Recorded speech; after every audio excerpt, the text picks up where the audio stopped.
Did the Kratky method fail me? Or did I fail my tomatoes? Let's find out. This is my Alabama farm life. My name's Kathleen, and welcome to my channel.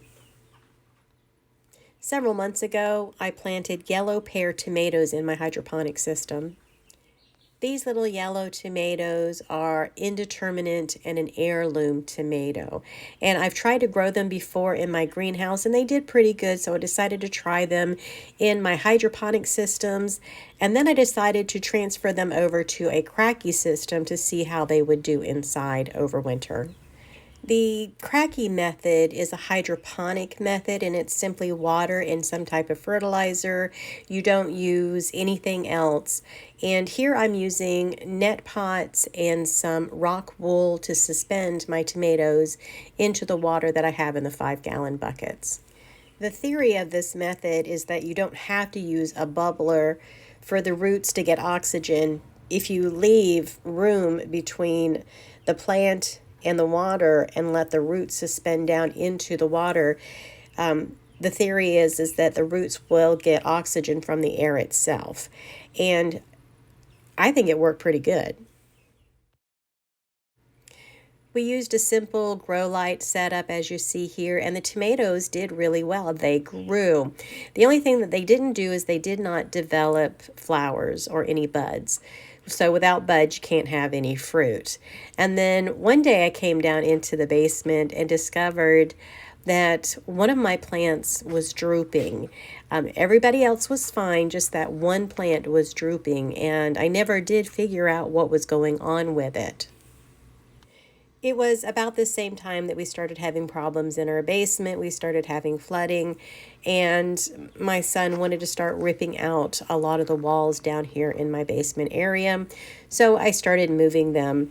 Now the one that was wilted is right there in the back. And then of course I have to show off all my beautiful tomatoes that I had growing in my basement. Hopefully we'll be getting them into the ground soon. Now, thinking that I would go ahead and transfer them into 5-gallon buckets with soil in them, I put them outside. And as you can see, they did not fare very well. They say tomatoes are very toxic to chickens, but apparently my chickens did not get the memo and they ate every last leaf off of those tomatoes. I did manage to save one plant, and I went ahead and planted it into some soil, and I'm really hoping that it will grow. It's got 2 little leaves on it. It's pretty sad looking, but let's see how it does. I want to go ahead and interrupt real quick, and I want to say a special thank you to my members. The first member is Gail at Broken Hearts Ministry. I also want to say thank you very much to Jen at Fractured Christian. And I also want to give a very big thank you to Joe and Corky from Grow Big TV. Thank you guys so much for becoming members. So as you know, I was really hoping that this pear tomato would survive.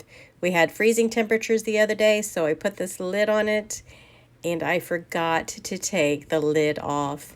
And believe it or not, it got too hot, and I killed the tomato. So the question was, did Kratky fail me, or did I fail my tomatoes? And the answer is I failed my tomatoes. I had a lot of help from my chickens who ate them all, but I could have put them someplace or surrounded them with netting to protect them.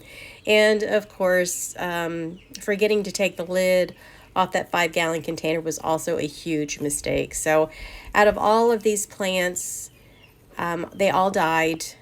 Sometimes this happens, and it's all my fault. I can't blame anybody but myself. But I'm not going to stop trying, and I will probably do this again, but it'll be a totally separate setup, and I'm hoping that you guys will stick around and find out what I do next time. I want to thank everyone for being here and supporting my channel. I really do appreciate you. I hope you learned something, or if not, we're at least entertained. You guys have a blessed and joyous day, and I will see you on my next video.